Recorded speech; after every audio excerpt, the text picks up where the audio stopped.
ग्रीष्म ऋतु का प्रारंभ था। आकाश में सूर्य अपनी प्रचंड किरणें बिखेर रहा था। एक सुसज्जित बैलगाड़ी जिसके ऊपर रेशमी छत तनी थी, धीरे धीरे धूल भरे मार्ग पर आगे बढ़ रही थी। गाड़ी के भीतर धनी सेठ अपनी पत्नी विनीता के साथ बैठे थे। उनके चेहरे पर संतुष्टि की मुस्कान थी, क्योंकि उन्होंने एक और सफल व्यापारिक यात्रा संपन्न की थी। धनी सेठ अपने नगर के सबसे समृद्ध व्यापारियों में से एक थे। उनकी ख्याति दूर दूर तक फैली हुई थी। उनके नाम के अनुरूप ही उनका व्यक्तित्व था वैभवशाली और प्रभावशाली। रेशमी वस्त्र, सोने के आभूषण और उनकी आंखों में चमकता आत्मविश्वास उनके अपार धन का प्रतीक था। गाड़ी के आगे उनका विश्वसनीय नौकर रतन पैदल चल रहा था। रतन केवल एक नौकर नहीं, बल्कि धनी सेठ का दाहिना हाथ था। वह अपने स्वामी की हर बात का पालन करता, हर आदेश की तामील करता, परंतु उसके मन में एक निष्पक्ष और न्यायपूर्ण विचारधारा भी थी, जिसे वह अक्सर अपने भीतर ही दबा लेता था। सूर्य धीरे धीरे पश्चिम दिशा की ओर झुक रहा था। आकाश में नारंगी और लाल रंगों की आभा फैल गई थी। धनी सेठ ने आगे एक विशाल नदी और घने जंगल को देखा। उन्होंने रतन को आवाज लगाई, रतन, शाम होने वाली है। आज की रात हम यहीं नदी के किनारे विश्राम करेंगे। रतन ने अपना सिर झुकाते हुए उत्तर दिया, जैसी आपकी आज्ञा सेठ जी। उसकी आवाज में समर्पण का भाव था। सूर्य की अंतिम किरणें भी अब छिप चुकी थी। रतन ने कुशलता से नदी के किनारे एक बड़ा सा तंबू खड़ा कर दिया था। तंबू के भीतर रेशमी गद्दे और तकिए बिछे थे। धनी सेठ अपनी पत्नी विनीता के साथ तंबू के बाहर खड़े होकर प्रकृति के सौंदर्य का आनंद ले रहे थे। नदी का बहता जल, वृक्षों की मरमर ध्वनि और दूर कहीं जंगली जानवरों की आवाजें, सभी एक अद्भुत संगीत जैसा प्रतीत हो रहा था। धनी सेठ ने अपनी पत्नी की ओर मुड़ते हुए कहा, हाँ तो विनीता, हम रास्ते में किस विषय पर बात कर रहे थे? विनीता, जिसके चेहरे पर एक मधुर मुस्कान थी, जवाब दिया, आप बता रहे थे कि ऊंचे वंश और कुलीन परिवार में जन्म लेने वाला बालक ही महान और विद्वान बनता है, न कि निम्न या गरीब परिवार में जन्मा हुआ। धनी सेठ ने अपनी मूंछों पर हाथ फेरते हुए गंभीरता से कहा, हाँ, मैं अपनी बात पर अभी भी कायम हूँ। संसार का यही नियम है। उन्होंने नदी के किनारे चरती भेड़बकरियों की ओर इशारा करते हुए कहा, देखो उस चरवाहे के लड़के को, वह आजीवन यही भेड़बकरियां चराता रहेगा। उसके पूर्वज भी यही करते रहे होंगे और उसकी आने वाली पीढ़ियां भी इसी कार्य में लिप्त रहेंगी। यह जीवन का क्रम है। जो जैसा जन्मा है वह वैसा ही जीवन जिएगा। विनीता के नेत्रों में एक चमक आई। उसने अपने पति की ओर देखा और विनम्रता से बोली, मैं आपकी बात से सहमत नहीं हूँ स्वामी। मेरा मानना है कि मनुष्य जन्म से नहीं, बल्कि अपने संस्कारों, शिक्षा और अनुभवों से महान बनता है। गरीब और अमीर परिवार का इससे कोई लेना देना नहीं है। धनी सेठ की भ्रुकुटियां तन गईं। उनकी आंखों में क्रोध की चिंगारी दिखाई दी। क्या कहा तुमने? क्या तुम मेरा अनुभव और ज्ञान गलत बता रही हो? मैं, जो सालों से व्यापार कर रहा हूँ, जिसने दुनिया देखी है, तुम मुझे सिखाने चली हो? विनीता ने शांत भाव से उत्तर दिया, नहीं स्वामी, मैं आपका अपमान नहीं कर रही, परंतु आपका अनुभव भी आपकी धारणाओं से प्रभावित है। जैसा आप सोचते हैं वैसा ही आप देखते हैं। मेरा दावा है कि अगर उस चरवाहे के लड़के को उचित शिक्षा और संस्कार मिले तो वह इतना महान बन सकता है कि एक दिन आप जैसे महान व्यापारी भी उसके सम्मान में अपनी पगड़ी उतार दें। धनी सेठ के चेहरे का रंग बदल गया। उन्होंने क्रोधित होकर कहा, तुम्हारी हिम्मत कैसे हुई विनीता, मेरी सोच को गलत कहने की? विनीता ने बिना हिचकिचाहट के जवाब दिया, क्योंकि मेरे पति ने ही मुझे सिखाया था कि जिस इंसान में गलत को गलत और सही को सही कहने का साहस नहीं होता, वह मनुष्य कहलाने का अधिकारी नहीं होता। मैं आपके ही सिखाए सत्य का पालन कर रही हूँ। धनी सेठ की आंखों में आग जल उठी। उन्होंने विनीता की ओर अंगुली उठाते हुए गरज कर कहा, मेरी बात ध्यान से सुनो विनीता, अभी इसी क्षण अपना सामान समेटो और यहाँ से चली जाओ। अपना मुंह तभी दिखाना जब अपनी बात सिद्ध कर दो, जो कि कभी नहीं होगा। मैं उस चरवाहे के सामने झुकूंगा? असंभव, यह नामुमकिन है। विनीता ने अपने पति के क्रोध भरे चेहरे को देखा। उसकी आंखों में अटल विश्वास और दृढ़ संकल्प था। उसने विनम्रता से सिर झुकाते हुए कहा, आपका आदेश सिर आंखों पर स्वामी, परंतु जो सत्य है वह सत्य ही रहेगा। मैं इसे साबित करके ही लौटूंगी। धनी सेठ क्रोध से कांपते हुए उठ खड़े हुए और नदी की ओर चल दिए। उनके मन में द्वंद्व चल रहा था। एक ओर उनका अहंकार था, दूसरी ओर अपनी प्रिय पत्नी के प्रति प्रेम, परंतु उस समय अहंकार ने विजय पा ली थी। अगले दिन सूर्योदय के साथ ही धनी सेठ, विनीता और रतन अपने घर पहुंच गए। घर का प्रांगण फूलों और लताओं से सजा हुआ था। धनी सेठ का क्रोध अब कुछ शांत हो चुका था, परंतु विनीता अब भी अपने निर्णय पर दृढ़ थी। वह अपने कक्ष में चली गई और अपने साथ ले जाने के लिए कुछ आवश्यक वस्तुएं एकत्रित करने लगी। धनी सेठ अपने कक्ष में अकेले बैठे थे। उनके मन में पछतावा उमड़ रहा था। मैंने क्रोध में आकर बहुत बड़ी गलती कर दी। उन्होंने अपने आप से कहा, विनीता मेरी जीवन संगिनी है, मेरी प्रेरणा है, मुझे उससे क्षमा मांगनी चाहिए। वे तुरंत उठे और विनीता के कक्ष की ओर बढ़े। विनीता अपनी छोटी सी पोटली बांध रही थी। धनी सेठ ने उसके कंधे पर हाथ रखते हुए कहा, विनीता, मैं अपने व्यवहार के लिए बहुत शर्मिंदा हूँ। मेरी बात भूल जाओ और मुझे माफ कर दो। विनीता ने उनकी ओर देखा। उसकी आंखों में प्रेम था, परंतु दृढ़ता भी। उसने मुस्कुराते हुए कहा, स्वामी, मुंह से निकली बात और धनुष से छूटा तीर कभी वापस नहीं आता। आपके शब्द मेरे लिए आदेश हैं। अब तो मैं अपनी बात सिद्ध करके ही आपके समक्ष उपस्थित होऊंगी। धनी सेठ को समझ में आ गया कि विनीता अपने निर्णय पर अटल है। उनकी आंखें नम हो गई। तुम मुझे छोड़कर नहीं जा सकती विनीता। समाज क्या कहेगा? हमारी प्रतिष्ठा का क्या होगा? विनीता ने उनका हाथ अपने हाथों में लेते हुए कोमल स्वर में कहा, मैं आपसे हमेशा के लिए अलग नहीं हो रही हूँ स्वामी। विश्वास कीजिए, हम बहुत जल्द फिर मिलेंगे और तब आप मेरी बात को स्वीकार करेंगे। धनी सेठ ने हार मानते हुए कहा, अगर यही तुम्हारी इच्छा है तो कुछ धन अपने साथ ले जाओ, तुम्हें जरूरत पड़ेगी। विनीता ने सम्मान से उनके प्रस्ताव को अस्वीकार करते हुए कहा, उसकी आवश्यकता नहीं है स्वामी। मैं भी एक व्यापारी की पुत्री हूँ। मैं अपनी बुद्धि से धन कमाना जानती हूँ। विनीता ने अपना छोटा सा बक्सा उठाया और बाहर निकल गई। वह रतन के पास गई जो आंगन में खड़ा था। रतन, क्या तुम मेरा साथ दोगे या अपने मालिक का? उसने पूछा। रतन अपनी नजरें नीची किए हुए बोला, मैं आपका साथ दूंगा माताजी। आप जहां कहेंगी मैं वहीं जाऊंगा। विनीता ने एक घोड़े पर सवारी की और रतन घोड़े की लगाम पकड़कर आगे चलने लगा। वे नगर से बाहर निकल गए, एक नई यात्रा की शुरुआत कर रहे थे, एक नए सपने को साकार करने की ओर बढ़ रहे थे। विनीता और रतन वापस उसी नदी के किनारे पहुंचे जहां कल रात उन्होंने पड़ाव डाला था। सूर्य मध्य आकाश में चमक रहा था और नदी के तट पर भेड़बकरियां चर रही थी। रतन, विनीता ने कहा, वह चरवाहा लड़का जिसके बारे में कल हम बात कर रहे थे, उसे ढूंढो और यहाँ लाओ। रतन ने आज्ञाकारी भाव से सिर झुकाया और चला गया।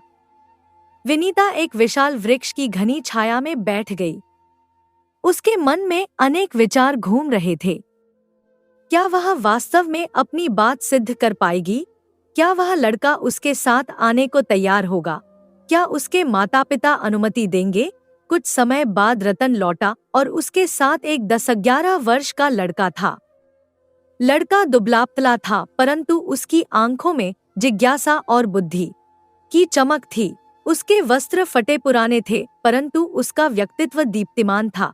माताजी, यह है वह चरवाहा लड़का, रतन ने कहा। विनीता ने लड़के को ध्यान से देखा और मुस्कुराते हुए पूछा, क्या नाम है तुम्हारा बेटा? लड़के ने बिना हिचकिचाहट के उत्तर दिया, मेरा नाम तरुण है माताजी। आपने मुझे क्यों बुलवाया है? विनीता को लड़के की स्पष्टवादिता पसंद आई। तरुण, मैं तुम्हें कुछ विशेष देखती हूँ। तुम्हारी आंखों में एक चमक है जो साधारण बच्चों में नहीं होती। मैं तुम्हें अपने साथ वीरगढ़ राज्य की राजधानी संगमगढ़ ले जाना चाहती हूँ, जहाँ तुम्हें उचित शिक्षा और संस्कार मिलेंगे। क्या तुम मेरे साथ चलोगे? तरुण चकित था। उसने कभी नहीं सोचा था कि उसका जीवन इस तरह बदल सकता है। परंतु उसके मन में एक चिंता भी थी। माताजी, मुझे आपके साथ जाने में कोई आपत्ति नहीं है, परंतु मेरे पिता, वे अनुमति नहीं देंगे। तुम मुझे अपने पिता के पास ले चलो, विनीता ने कहा। मैं उनसे बात करूंगी। मुझे विश्वास है कि वे समझ जाएंगे। तरुण ने विनीता और रतन को अपने छोटे से झोपड़े की ओर ले चला। झोपड़े के बाहर एक वृद्ध पुरुष बैठा था जो लकड़ी से कुछ बना रहा था। यह तरुण के पिता थे। पिताजी, तरुण ने कहा, ये महिला आपसे कुछ बात करना चाहती है। तरुण के पिता ने विनीता को संदेह भरी नजरों से देखा। विनीता ने आगे बढ़कर विनम्रता से अभिवादन किया।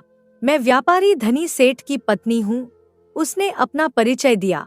मैं आपके पुत्र तरुण को अपने साथ संगमगढ़ ले जाना चाहती हूँ, ताकि वह वहाँ शिक्षा ग्रहण कर सके और एक सफल व्यक्ति बन सके।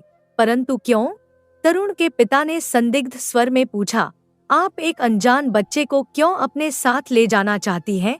विनीता ने अपनी आंखों में चमकते आंसुओं को रोकते हुए कहा, जब मैंने आपके बेटे को देखा तो मुझे उसमें अपना बेटा नजर आया। मुझे ऐसा प्रतीत हुआ जैसे कि ईश्वर ने मुझे एक संकेत दिया हो। मैं नहीं चाहती कि वह सारा जीवन भेड़बकरियां चराते हुए व्यतीत करे। मैं उसे शिक्षित करके एक विद्वान और महान व्यक्ति बनाना चाहती हूँ। तरुण के पिता के चेहरे पर चिंता के भाव दिखाई दिए। परंतु उसके जाने के बाद मेरे जानवरों की देखभाल कौन करेगा? मैं अकेला कैसे रहूंगा? विनीता समझ गई कि उनकी चिंता आर्थिक थी।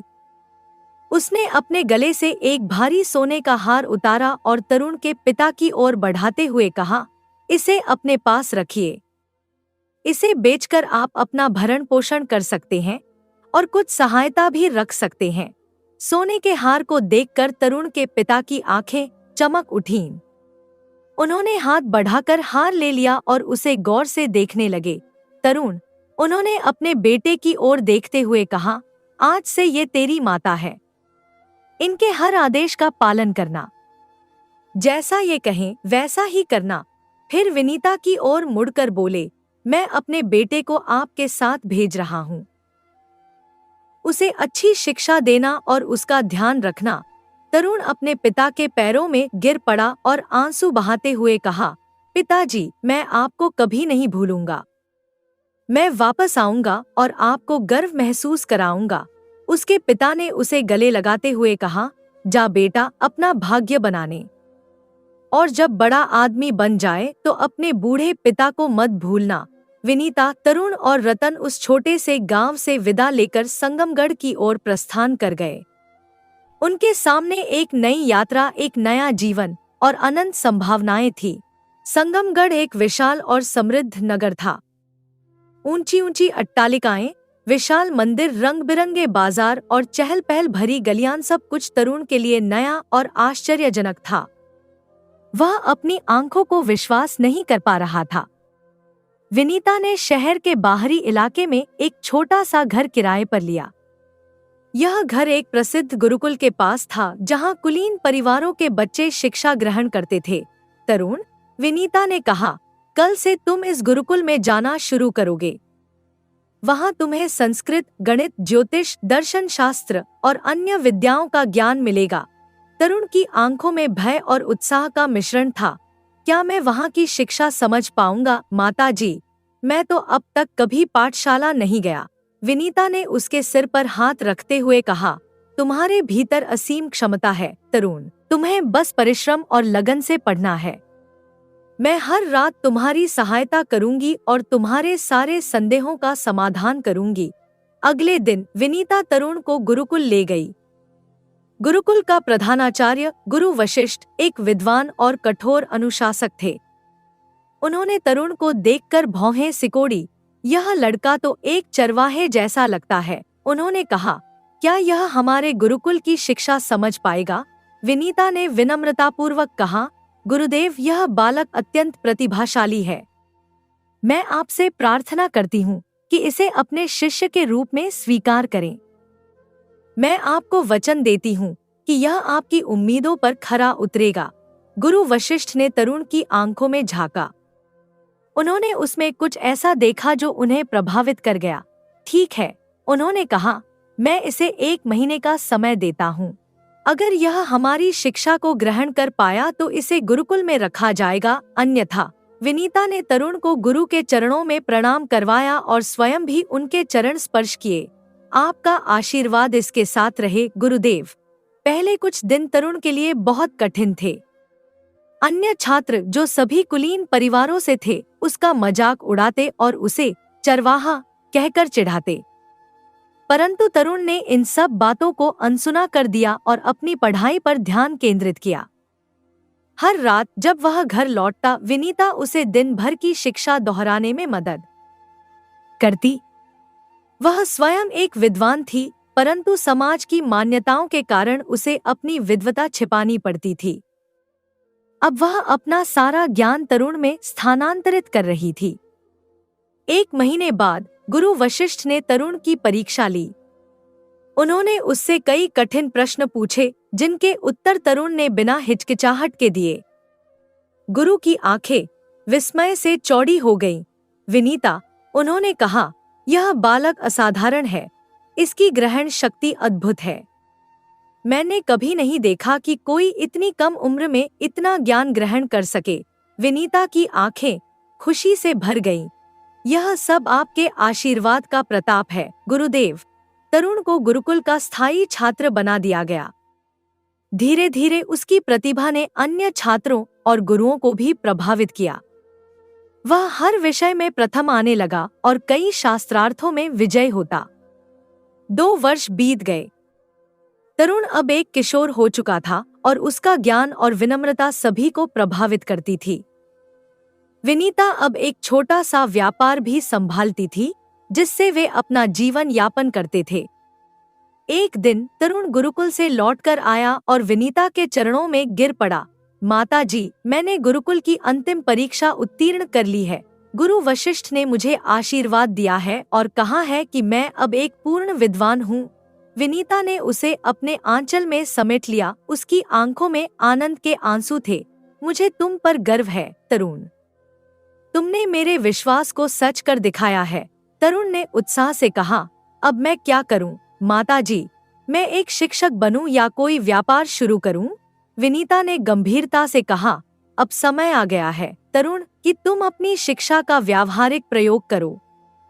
अब तुम राज दरबार में जाना शुरू करोगे और वहां होने वाली प्रतियोगिताओं और शास्त्रार्थों में भाग लोगे। और एक महत्वपूर्ण बात, विनीता ने आगे कहा, यदि राज दरबार में कोई ऐसा प्रश्न उपस्थित हो जिसका कोई उत्तर न दे सके तो तुम उस प्रश्न को हल करने का दावा करना। तरुण की आंखें विस्मय से चौड़ी हो गईं। परंतु माँ, अगर मैं उस प्रश्न का उत्तर न जानता हूँ तो?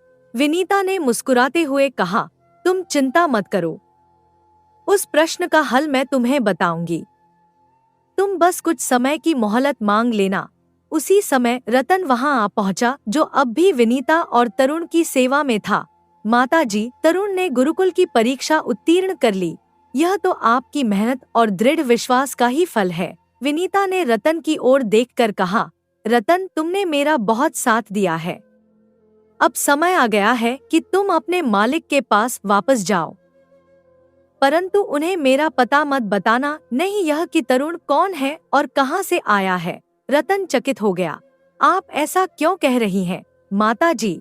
मैं आपको छोड़कर कैसे जा सकता हूँ?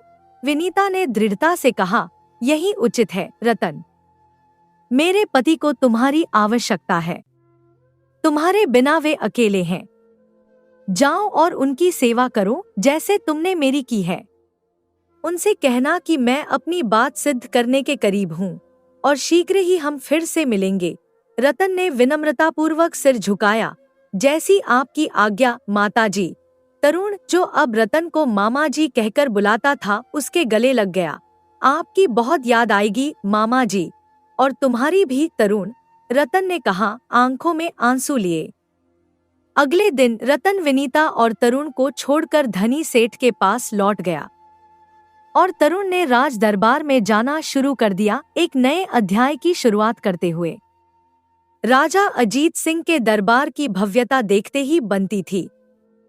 विशाल स्तंभों से सुसज्जित, स्वर्ण और रत्नों से जड़ित सिंहासन, रंग बिरंगे पंखों से हवा करते सेवक और चारों ओर बैठे विद्वान और मंत्रीगण, यह सब तरुण के लिए एक नया अनुभव था।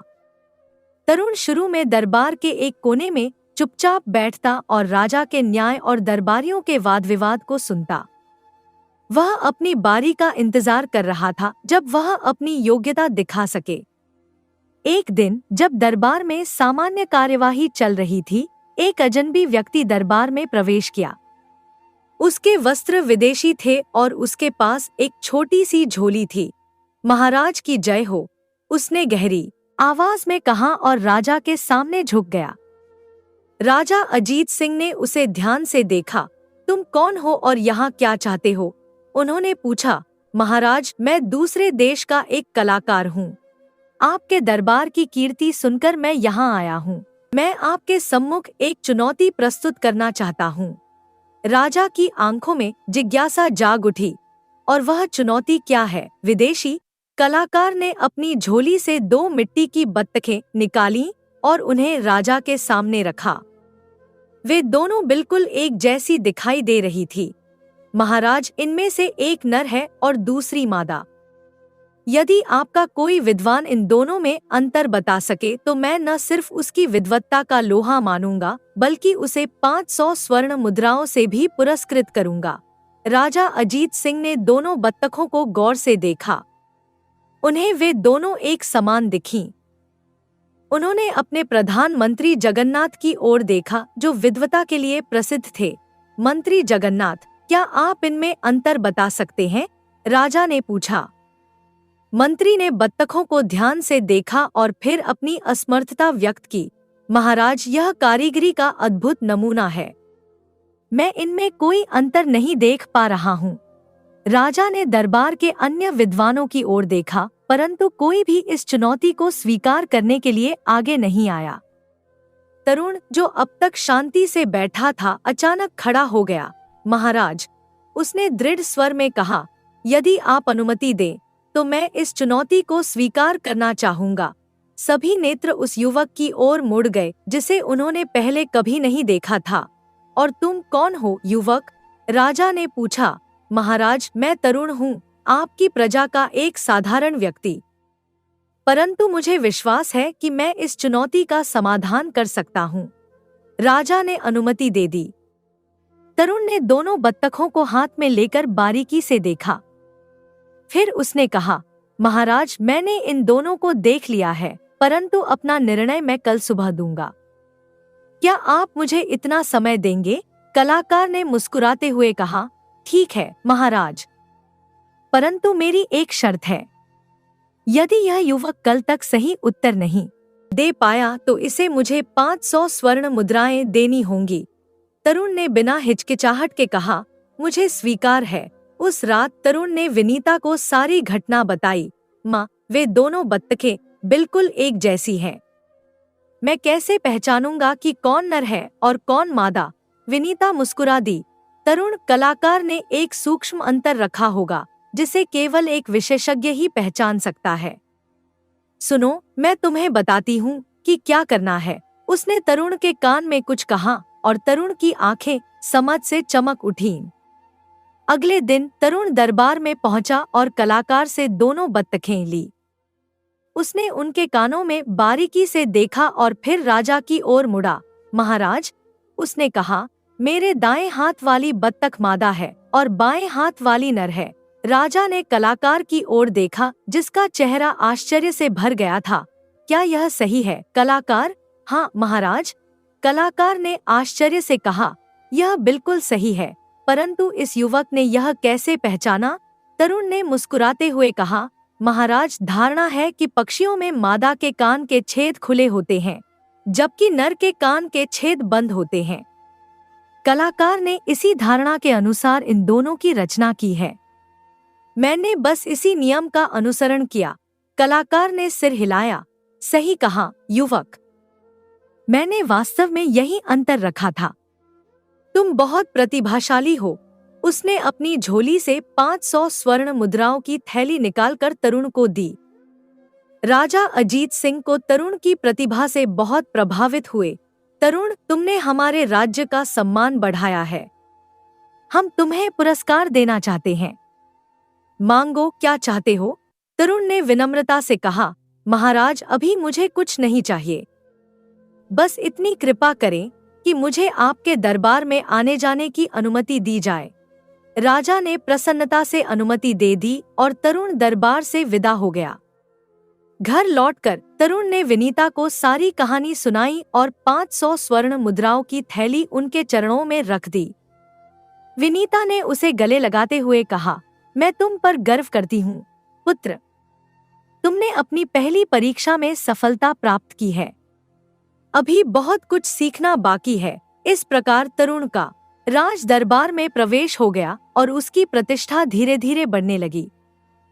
समय का पहिया घूमता रहा और 5 वर्ष बीत गए। तरुण अब एक सुंदर और प्रतिभाशाली युवक बन चुका था। उसकी विद्वता और बुद्धिमत्ता की चर्चा दूर दूर तक थी। राजा अजीत सिंह उसे अपना परामर्शदाता मानते थे और कई महत्वपूर्ण मामलों में उससे सलाह लेते थे। विनीता भी अब एक सफल व्यापारी थी। उसने अपनी बुद्धिमत्ता से एक छोटा सा व्यापार बड़ा कर लिया था और अब वह और तरुण एक सुंदर और सुविधाजनक घर में रहते थे। एक दिन जब तरुण राजा के साथ राजमहल के उद्यान में टहल रहा था, वहीं विदेशी कलाकार फिर से प्रकट हुआ। इस बार उसके साथ 2 सुंदर घोड़ियां थीं, जो एक दूसरे से बिल्कुल मिलती जुलती थीं। महाराज की जय हो। कलाकार ने राजा को प्रणाम करते हुए कहा, मैं वही कलाकार हूँ जो 5 वर्ष पहले यहाँ आया था और हार गया था। आज मैं एक नई चुनौती लेकर आया हूँ। राजा ने मुस्कुराते हुए कहा, और वह चुनौती क्या है मित्र? महाराज, मेरे पास ये 2 घोड़ियां हैं।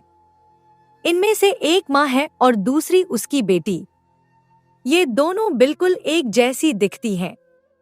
यदि आपका कोई विद्वान इनमें अंतर बता सके तो मैं फिर से 500 स्वर्ण मुद्राएं दूंगा। राजा ने दोनों घोड़ियों को गौर से देखा। वे वास्तव में एक जैसी थी। दोनों का रंग, आकार और हर विशेषता समान थी। राजा ने तरुण की ओर देखा। तरुण, क्या तुम इस बार भी हमारी सहायता करोगे? उन्होंने पूछा। तरुण ने आत्मविश्वास से कहा, अवश्य महाराज, परंतु मुझे इन घोड़ियों का अच्छी तरह से निरीक्षण करना होगा। मेरी प्रार्थना है कि मुझे इन्हें आज रात अपने घर ले जाने की अनुमति दी जाए। कलाकार ने सहमति दे दी और तरुण दोनों घोड़ियों को अपने घर ले गया। घर पहुंचकर उसने विनीता को सारी बात बताई। माँ, यह चुनौती पहले से भी कठिन है। ये दोनों घोड़ियां बिल्कुल एक जैसी हैं। मैं कैसे पहचानूं कि कौन माँ है और कौन बेटी? विनीता ने गहराई से सोचा और फिर मुस्कुराते हुए कहा, तरुण, प्रकृति के नियम मनुष्य निर्मित नियमों से अधिक शक्तिशाली होते हैं। माँ का अपनी संतान के प्रति स्नेह सभी प्राणियों में समान होता है।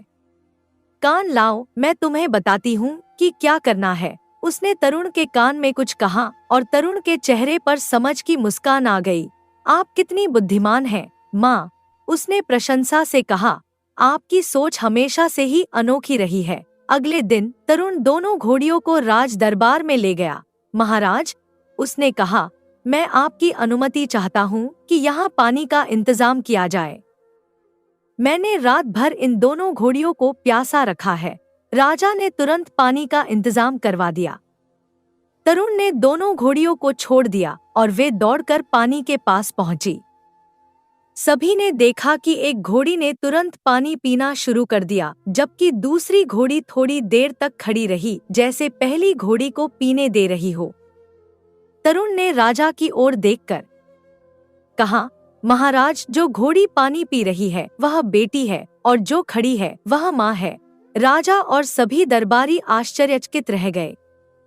कलाकार के चेहरे पर हैरानी के भाव थे। यह तो बिल्कुल सही है, कलाकार ने कहा, परंतु तुमने यह कैसे पहचाना? तरुण ने विनम्रता से कहा, यह बहुत साधारण है। हर माँ में अपनी संतान के प्रति ममता होती है। माँ स्वयं भूखी प्यासी रहकर भी पहले अपनी संतान का पेट भरती है। यह एक प्राकृतिक नियम है। जब दोनों घोड़ियां प्यासी थीं, तो माँ ने अपनी बेटी को पहले पीने दिया, जबकि बेटी ने अपनी प्यास बुझाना प्राथमिकता दी। राजा अजीत सिंह ने मुग्ध होकर कहा, वाह तरुण, तुम्हारी बुद्धिमत्ता अद्वितीय है। तुमने फिर से हमारा सम्मान बढ़ाया है। कलाकार ने 500 स्वर्ण मुद्राओं की एक और थैली तरुण को दी। मैं फिर से हार गया, उसने मुस्कुराते हुए कहा। तुम्हारी प्रतिभा वास्तव में असाधारण है। राजा ने तरुण की ओर मुड़ते हुए कहा, तरुण, तुमने 2 बार हमारे राज्य का सम्मान बढ़ाया है। इस बार हम तुम्हें अवश्य पुरस्कृत करेंगे। मांगो, क्या चाहते हो? तरुण ने कुछ क्षण सोचा और फिर कहा, महाराज, मुझे 1 दिन का समय दीजिए। मैं कल सोचकर बताऊंगा कि मुझे क्या चाहिए। घर लौटकर तरुण ने विनीता को सारी घटना बताई। माँ, राजा मुझे पुरस्कार देना चाहते हैं। मैं उनसे क्या मांगूं? विनीता ने गहराई से सोचा। उसके मन में एक योजना थी जो उसने वर्षों से बनाई थी। अब उस योजना को अमल में लाने का समय आ गया था। तरुण, उसने कहा, तुम राजा से धन या पद मांगने के बजाय एक अधिकार पत्र मांगना। अधिकार पत्र? किस चीज का? तरुण ने पूछा। यहाँ से कुछ दूर एक नदी है जिस पर एक विशाल पुल बना है। वह पुल वीरगढ़, संगमगढ़ और रतनगढ़ राज्यों को जोड़ता है। तुम राजा से उस पुल का अधिकार पत्र मांगना ताकि तुम वहां से गुजरने वाले यात्रियों और वाहनों से कर वसूल सको। तरुण चकित हो गया। परंतु माँ, मेरे पास पहले से ही पर्याप्त धन है। मुझे पुल का अधिकार क्यों चाहिए? विनीता ने रहस्यमय मुस्कान के साथ कहा, सब समय आने पर समझ जाओगे पुत्र। मैं एक व्यापारी की पुत्री हूँ। मैं जानती हूँ कि उस पुल का क्या महत्व है। तरुण ने अपनी माँ पर भरोसा किया और अगले दिन राजा से पुल का अधिकार पत्र मांग लिया। राजा आश्चर्यचकित हुए। केवल इतना ही? हमें लगा था कि तुम कोई बड़ा पद या अपार धन मांगोगे। नहीं महाराज, तरुण ने कहा, मुझे बस वह पुल चाहिए ताकि मैं अपनी योग्यता से उसका संचालन कर सकूं। राजा ने मुस्कुराते हुए अधिकार पत्र प्रदान कर दिया और तरुण ने विनम्रतापूर्वक उसे स्वीकार किया। कुछ दिन बाद विनीता और तरुण ने पुल के पास एक सुंदर भवन बनवाया, जहां से वे पुल पर आने जाने वाले यात्रियों की निगरानी कर सकते थे। विनीता ने पुल पर एक नया नियम लागू किया। सूर्यास्त के बाद पुल बंद कर दिया जाता था और केवल तरुण की विशेष अनुमति से ही कोई व्यक्ति रात में पुल पार कर सकता था। तरुण ने पुल पर 2 सैनिकों की नियुक्ति की जो पुल की सुरक्षा और कर वसूली का कार्य करते थे। धीरे धीरे पुल से होने वाली आय बढ़ने और तरुणलगी एक समृद्ध व्यक्ति बन गया। एक दिन रतन तरुण से मिलने आया। उसके चेहरे पर उत्साह था। तरुण, उसने कहा, मैंने आज संगमगढ़ में धनी सेठ को देखा। वे रतनगढ़ की खदानों में व्यापार करने जा रहे हैं। विनीता यह सुनकर चौंक गई। रतनगढ़? परंतु रतनगढ़ जाने का मार्ग तो इसी पुल से होकर गुजरता है। हाँ माताजी, रतन ने कहा, वे आज या कल इस पुल से अवश्य गुजरेंगे। विनीता की आंखों में एक चमक आई। तो वह दिन आ गया है जब मैं अपनी बात सिद्ध करूंगी। कुछ दिन बाद एक शाम को भारी बारिश हो रही थी। आकाश में बादल गरज रहे थे और बिजली चमक रही थी। धनी सेठ अपनी कई बैलगाड़ियों के साथ पुल के पास पहुंचे। उनकी गाड़ियां चीनी और अन्य मूल्यवान वस्तुओं से भरी थी। परंतु पुल पर तैनात सैनिकों ने उन्हें रोक दिया। क्षमा करें सेठ जी, एक सैनिक ने कहा, सूर्यास्त के बाद पुल बंद हो जाता है। आपको कल सुबह तक प्रतीक्षा करनी होगी। धनी सेठ चिंतित हो गए। परंतु भाई देखो कितनी तेज बारिश हो रही है, मेरी गाड़ियों में चीनी भरी है, अगर वह भीग गई तो मैं बर्बाद हो जाऊंगा। हमें खेद है सेठ जी, सैनिक ने कहा, हम यहाँ के मालिक की आज्ञा के बिना पुल नहीं खोल सकते। और वह मालिक कौन है? धनी सेठ ने पूछा। तरुण जी, सैनिक ने उत्तर दिया, वे पुल के पार उस भव्य भवन में रहते हैं। शायद वे आपकी प्रार्थना स्वीकार कर लें। धनी सेठ ने अपने नौकरों को गाड़ियों की देखभाल करने का आदेश दिया और स्वयं तरुण के भवन की ओर चल दिए। उनके मन में आशा थी कि वे अपने धन के बल पर इस युवक को अपनी बात मनवा लेंगे। भवन के द्वार पर पहुंचकर धनी सेठ ने एक नौकर से कहा, मेरा नाम धनी सेठ है, मैं एक व्यापारी हूँ और तरुण जी से मिलना चाहता हूँ। नौकर भीतर गया और विनीता को सूचना दी। विनीता का हृदय धड़कने लगा।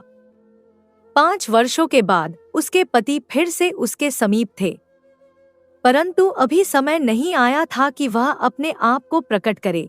तरुण, उसने कहा, तुम जाकर धनी सेठ से मिलो, मैं और रतन दूसरे कक्ष में रहेंगे। तरुण ने सहमति में सिर हिलाया और धनी सेठ से मिलने गया। धनी सेठ को देखकर तरुण ने विनम्रता से अभिवादन किया। नमस्ते सेठ जी, मैं आपकी क्या सहायता कर सकता हूँ? धनी सेठ ने अपनी समस्या बताई और प्रार्थना की कि उन्हें रात में पुल पार करने की अनुमति दी जाए। यह असंभव है सेठ जी, तरुण ने दृढ़ता से कहा, हमारे नियम सभी के लिए समान हैं। सूर्यास्त के बाद पुल बंद रहता है। धनी सेठ ने अपनी जेब से कुछ कीमती हीरे निकाले और तरुण की ओर बढ़ाते हुए कहा, ये बेशकीमती हीरे हैं जिनका मूल्य 2 लाख स्वर्ण मुद्राओं के बराबर है। इन्हें लो और मुझे जाने दो। तरुण ने हीरों को देखा, वे वास्तव में बहुमूल्य थे। कुछ क्षणों के लिए उसके मन में लालच जागा, परंतु फिर उसे अपनी माँ के संस्कार याद आ गए। आप मुझे रिश्वत देकर अपना कार्य करवाना चाहते हैं? तरुण ने क्रोधित होकर कहा, यह अन्याय है। मैं अपने कर्तव्य का पालन करता हूँ और किसी के धन या पद से प्रभावित नहीं होता। धनी सेठ ने और अधिक हीरे निकालकर कहा, ये सभी हीरे 3 लाख स्वर्ण मुद्राओं के बराबर हैं। इन्हें लो और मुझे जाने दो। तरुण क्रोध से लाल हो गया। उसने हीरों की पोटली को धनी सेठ की ओर फेंकते हुए गर्जा, आप मुझे अपने धन से प्रलोभित नहीं कर सकते। यहाँ से निकल जाइए, नहीं तो मैं आपको अपने सैनिकों से बाहर निकलवा दूंगा। धनी सेठ को समझ में आ गया कि तरुण कोई साधारण व्यक्ति नहीं है। उन्होंने अपनी रणनीति बदली और विनम्र होकर अपनी पगड़ी उतारकर तरुण के चरणों में रख दी। व्यापारी के नाते नहीं, एक बुजुर्ग के नाते मेरी प्रार्थना स्वीकार कीजिए। उन्होंने विनती की, मेरी बैलगाड़ियां चीनी से भरी हैं, अगर वे भीग गईं तो मैं बर्बाद हो जाऊंगा। इसी समय विनीता रतन के साथ कक्ष में प्रवेश की। धनी सेठ उसे देखकर स्तब्ध रह गए। रतन को उनके साथ देखकर उनकी आश्चर्य और भी बढ़ गया। विनीता, उन्होंने अविश्वास से कहा, तुम यहाँ, और रतन भी तुम्हारे साथ है? विनीता ने मुस्कुराते हुए कहा, हाँ मैं यही हूँ स्वामी। और यह तरुण वही चरवाहा लड़का है जिसे आपने कहा था कि नीच परिवार में जन्म लेने वाला कभी महान नहीं बन सकता। धनी सेठ विस्मित होकर तरुण की ओर देखने लगे। क्या यह सच है? हाँ स्वामी, विनीता ने कहा, यह वही चरवाहा लड़का है जो कभी भेड़बकरियां चराता था। आज यह राजा का प्रिय है और इस पुल का स्वामी है। यह सब विनीता माता जी की शिक्षा और संस्कारों का ही परिणाम है। तरुण, जिसे अब सब समझ में आ गया था, धनी सेठ के सामने झुक गया। मैं वही चरवाहा हूँ जिसे 5 वर्ष पहले आपकी पत्नी ने अपनाया था। जो कुछ भी मैं आज हूँ वह सब इनकी कृपा से ही हूँ। धनी सेठ के नेत्रों से अश्रु बहने लगे। उन्होंने अपनी पत्नी के चरणों में गिरकर कहा, मैं अपने कथन पर बहुत शर्मिंदा हूँ। विनीता, तुम सही थी और मैं गलत। आदमी जन्म से नहीं बल्कि अपने संस्कारों और शिक्षा से महान बनता है। मुझे क्षमा कर दो। विनीता ने अपने पति को उठाकर गले लगा लिया। मैंने आपसे कभी नाराजगी नहीं रखी स्वामी। मैं तो बस अपनी बात सिद्ध करना चाहती थी। तरुण ने धनी सेठ के चरणों में प्रणाम किया। आप मेरे पिता समान हैं। मैं आपसे अपने व्यवहार के लिए क्षमा चाहता हूँ। धनी सेठ ने तरुण को गले लगाते हुए कहा, नहीं पुत्र, तुम महान हो। तुमने अपने आदर्शों पर दृढ़ रहकर मुझे सिखाया है कि सच्चाई और ईमानदारी ही सफलता की कुंजी है। उस रात धनी सेठ, विनीता, तरुण और रतन ने मिलकर भोजन किया। धनी सेठ की बैलगाड़ियों को तरुण ने पुल पार करवा दिया और वे सभी एक परिवार की तरह रहने लगे।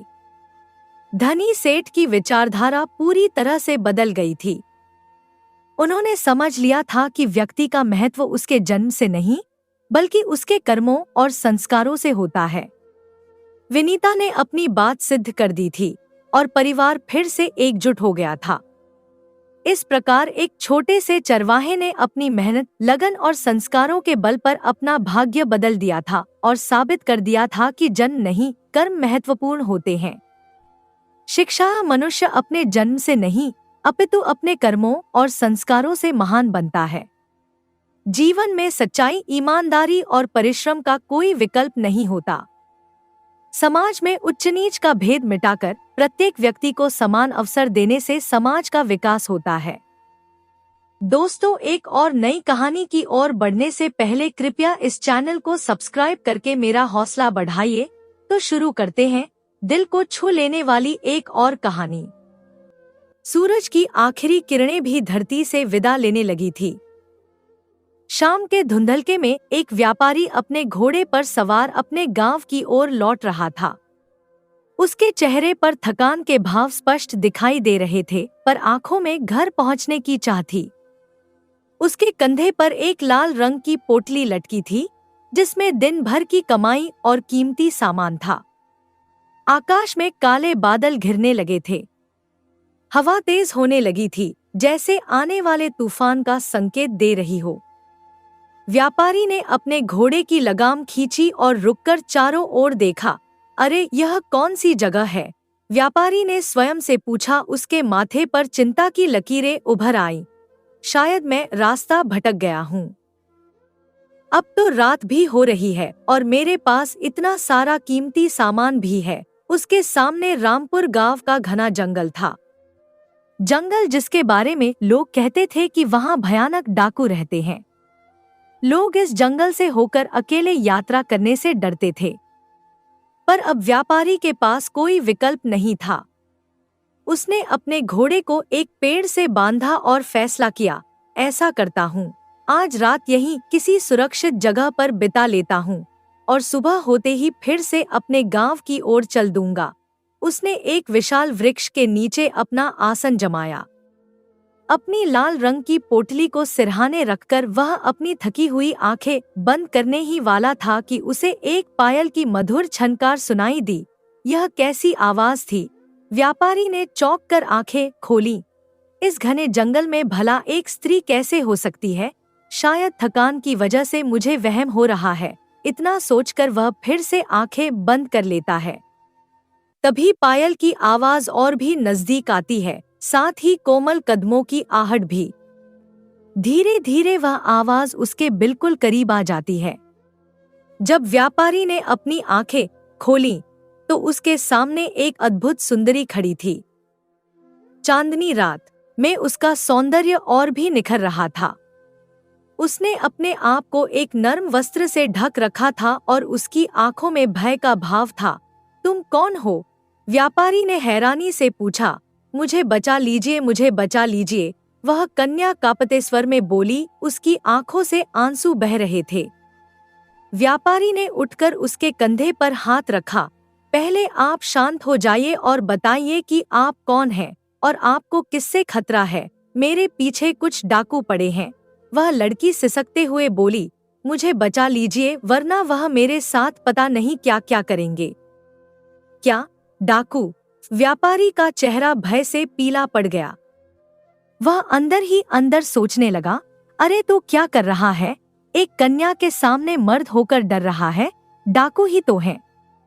उस लड़की को तेरी मदद की जरूरत है, उसकी मदद कर। क्या हुआ? आप चुप क्यों हो गए? क्या आप मुझे नहीं बचाएंगे? लड़की ने अपने आंसुओं को पोंछते हुए पूछा। नहीं, ऐसा नहीं है। व्यापारी ने हिम्मत जुटाकर कहा, तुम चिंता मत करो, मैं तुम्हारी रक्षा करूंगा। मेरे पीछे छुप जाओ। वह लड़की डरी हुई व्यापारी के पीछे छुप जाती है। तभी वहां कुछ डाकू घोड़े पर सवार हाथ में हथियार लिए वहां पहुंच जाते हैं। अरे वाह! उनमें से एक ने व्यापारी को देखकर ठहाका लगाया। लगता है आज का दिन हमारे लिए बहुत अच्छा है। आज तो हमें दो दो लोग मिल गए लूटने के लिए। देखो, तुम्हें जो लेना है ले लो, लेकिन हम दोनों को छोड़ दो। व्यापारी ने कांपते स्वर में कहा, तुम्हारे पास जो कुछ भी है हमें दे दो। डाकू सरदार ने अपनी तलवार निकालते हुए कहा, वैसे तो इसमें मेरी जीवन भर की जमा पूंजी है, लेकिन किसी की मदद के लिए मैं यह भी दे सकता हूँ। यह लो और हमें छोड़ दो। डाकू ने व्यापारी की पोटली लेकर उसमें झांका और मुस्कुराया। देखने में तो लगता है इसमें बहुत सारा माल है। चलो अब उस लड़की को भी हमारे हवाले कर दो। नहीं, व्यापारी ने दृढ़ता से कहा, उस बेचारी ने तुम्हारा क्या बिगाड़ा है? हमारे पास जो था वो मैंने तुम्हें दे दिया है, अब उसे जाने दो। व्यापारी की बात सुनकर सभी डाकू एक दूसरे की ओर देखकर रहस्यमय ढंग से हंसने लगे। व्यापारी को कुछ समझ नहीं आया। तभी उसके पीछे खड़ी वह सुंदरी जोर जोर से हंसने लगी। उसने जिस वस्त्र में खुद को लपेट रखा था उस चुन्नी को उतार दिया और उसके कपड़ों में छिपा एक खंजर व्यापारी के सीने में उतार दिया। भला एक डाकू की बेटी को तुझ जैसे मामूली कमजोर व्यापारी की मदद की क्या जरूरत है? वह हंसते हुए बोली। क्या? डाकू की बेटी? व्यापारी की आंखें फटी रह गईं। यानी तुम सब ने मेरे साथ छल किया? देखना, इसकी कीमत तुम सबको चुकानी पड़ेगी। इतना कहकर वो व्यापारी अपना दम तोड़ देता है। सभी डाकू वहां से जाने लगते हैं। तभी जग्गा डाकू, जो उस गिरोह का सरदार था, अपनी बेटी से कहता है, क्या हुआ बेटी? तुम्हें हमारे साथ नहीं चलना है? आप सब जाइए पिताजी। उस लड़की ने अपने खंजर पर से खून पोंछते हुए कहा, मुझे अभी इस व्यापारी से और काम है। मैं समझ गया। जग्गा डाकू मुस्कुराते हुए बोला, तुम ध्यान से वापस आ जाना। यह कहानी है रामपुर राज्य के एक अत्याचारी जग्गा डाकू और उसकी बेखौफ बेटी मेनका की, जो इसी प्रकार मासूम लोगों को अपने भोलेपन के जाल में फंसाकर उनका सारा माल छीनकर उन्हें मौत के घाट उतार देते थे। मेनका अपने पिता की इकलौती बेटी थी और बचपन से ही उसने अपने पिता को लूटपाट और हत्याएं करते देखा था। उसके दिमाग में इन्हीं बातों का प्रभाव था। लेकिन जिन भी लोगों की जान मेनका लेती थी, वह उनके मृत शरीर के साथ क्या करती थी, यह किसी को नहीं मालूम था। हालांकि इस बारे में उसके पिता अभी उससे ज्यादा सवाल नहीं करते थे।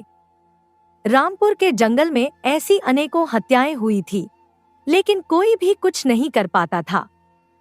जिसने भी डाकुओं का विरोध किया, उसकी जान चली गई। पूरे इलाके में जग्गा डाकू और उसकी बेटी मेनका के नाम से लोग कांपते थे। उस राज्य से कुछ दूरी पर एक और राज्य था, माधवगढ़ राज्य, जहां के राजा गौतम बहुत ही नेक दिल और दयालु थे। वे अपनी प्रजा का बहुत ख्याल रखते थे और न्याय के लिए जाने जाते थे। एक दिन एक गरीब किसान राजा गौतम के दरबार में आया। महाराज, महाराज, न्याय कीजिए। वह चिल्लाते हुए दरबार में प्रवेश किया। क्या हुआ है? कौन हो तुम? राजा ने शांति से पूछा। अरे महाराज, आपको न्याय करना होगा वरना अनर्थ हो जाएगा। किसान ने हाथ जोड़कर कहा, देखो तुम जो भी हो, पहले अपना परिचय दो और बताओ तुम्हारे साथ क्या हुआ है। राजा ने गंभीरता से कहा, महाराज, मैं एक गरीब किसान हूँ, जो खेती में काम करके और अपनी कुछ पालतू बकरियों का पालन करके अपने परिवार का गुजारा चलाता हूँ। किसान ने अपनी आंखों से आंसू पोंछते हुए कहा। लेकिन आज जब मैं खेतों से वापस आ रहा था, तब मैंने देखा कुछ सैनिक मेरी बकरियों को लेकर जा रहे थे। क्या? राजा ने हैरानी से पूछा। जी हाँ महाराज, जब मैंने उन्हें ले जाने से मना किया तो उन्होंने बताया कि यह आदेश राजकुमार शांतनु का है। वह शेर का शिकार करने के लिए बकरियों को चारा बनाना चाहते हैं। इसलिए वे मेरी सब बकरियां अपने साथ ले गए। किसान ने दुखी स्वर में कहा, महाराज न्याय कीजिए। किसान ने अपने आंसू पोंछते हुए कहा, बुलाओ उन सभी सैनिकों को। राजा ने क्रोध से कहा, महाराज बात बस यहाँ तक की नहीं है। किसान ने सिसकते हुए आगे कहा, आपको मालूम है, जब मैं राजकुमार शांतनु के पास अपनी बकरियों को वापस लेने के लिए गया तो राजकुमार शांतनु ने गुस्से में मुझ पर अत्याचार किया और मेरे खेत भी जला दिए।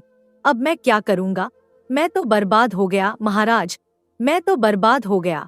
राजा गौतम के चेहरे पर गहरा विषाद छा गया। उन्होंने अपने मंत्री की ओर देखा जो खामोश खड़े सब सुन रहे थे। हे भगवान, राजा ने निराशा से कहा, ऐसा लगता है भगवान ने हमें पुत्र नहीं, पिछले जन्म का कोई श्राप दिया है। हम इसे कितनी बार समझा चुके हैं, प्रजा के विरुद्ध ऐसा कुछ न करें जिससे कि किसी का नुकसान हो। लेकिन नहीं, उसे हमेशा अपने मन की ही करनी है। महाराज हमारी सहायता कीजिए। किसान ने विनती की, हम सब कैसे जिएंगे? तुम चिंता मत करो।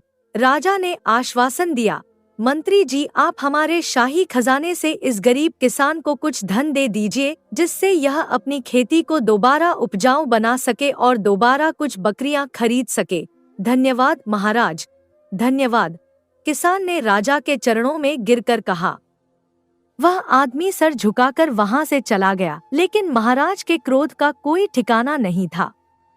वैसे तो महाराज के दो पुत्र थे, बड़ा पुत्र राजकुमार शांतनु और छोटा पुत्र राजकुमार अभय। दोनों में ही जमीन आसमान का फर्क था। जहां शांतनु एक गुस्सैल मिजाज का था, वहीं अभय बहुत सुलझा हुआ था। राजा ने अपने बड़े पुत्र शांतनु को दरबार में बुलवाया। राजकुमार शांतनु, राजा गरजे, यह हम क्या सुन रहे हैं तुम्हारे बारे में? तुमने एक गरीब किसान की बकरियां चुरा ली और उसकी फसल जला दी। शांतनु ने अकड़ के साथ सिर उठाया। उसकी आंखों में न तो पछतावे का भाव था न ही डर का। तुम भले ही एक राजकुमार हो, लेकिन इसका मतलब यह नहीं कि तुम अपने दुष्ट व्यवहार से प्रजा को परेशान करोगे। राजा ने क्रोध से कहा, हमने तुम्हें पहले भी कई बार माफ किया है, लेकिन इस बार तुम्हारी गलती माफ करने योग्य नहीं है। महाराज, शांतनु ने गर्व से सिर उठाते हुए कहा, हम इस राज्य के भावी राजा हैं। हम अपनी प्रजा को यह बताना चाहते हैं कि होने वाले महाराज से डर करना चाहिए। अगर प्रजा के साथ नरमी से पेश आते हैं तो मामूली सा किसान भी सर चढ़ जाता है। बस बहुत हो गया। राजा ने अपने सिंहासन से उठते हुए कहा, हम इस राज्य के महाराज हैं और तुम्हें यह आदेश देते हैं कि तुम्हें पूरे 1 वर्ष के लिए इस राज्य से बाहर किया जाता है। राज दरबार में खामोशी छा गई। सभी दरबारी आश्चर्यचकित थे और इस 1 वर्ष के भीतर राजा ने आगे कहा, तुम्हें हमारी एक महत्वपूर्ण शर्त पूरी करनी होगी। तुम्हें चंबल के जंगलों के भीतर स्थित गुफा में छुपे हुए 4 रहस्यमय रत्न खोजकर लाने होंगे। शांतनु के चेहरे का रंग उड़ गया। सब जानते थे कि चंबल का जंगल कितना खतरनाक था। यदि 1 वर्ष के भीतर तुम हमारी शर्त पूरी कर लेते हो, राजा ने आगे कहा, तो तुम्हें इस राज्य का महाराज बना दिया जाएगा। अगर यह शर्त पूरी नहीं कर पाए तो तुम इस राज्य के एक मामूली से सिपाही बनकर अपना पूरा जीवन व्यतीत करोगे। लेकिन पिताश्री, यह सही नहीं है। छोटे राजकुमार अभय ने हस्तक्षेप किया, आप भैया को इतनी बड़ी सजा कैसे दे सकते हैं? यह हमारा आदेश है, राजा ने दृढ़ता से कहा, और हमारा आदेश इस राज्य के हर इंसान को मानना होगा, चाहे वह हमारा पुत्र ही क्यों न हो। मंत्री जी, राजा ने अपने मंत्री की ओर देखते हुए कहा, आप शांतनु को कुछ मुद्राएं और कुछ मामूली वस्त्र दे दीजिए।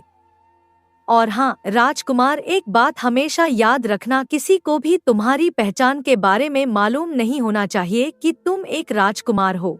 शांतनु को अपने पिता के दिए हुए आदेश से कोई फर्क नहीं पड़ता।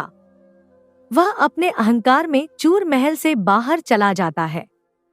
कुछ देर बाद महाराज अपने कक्ष की खिड़की पर गहरी सोच में डूबे थे।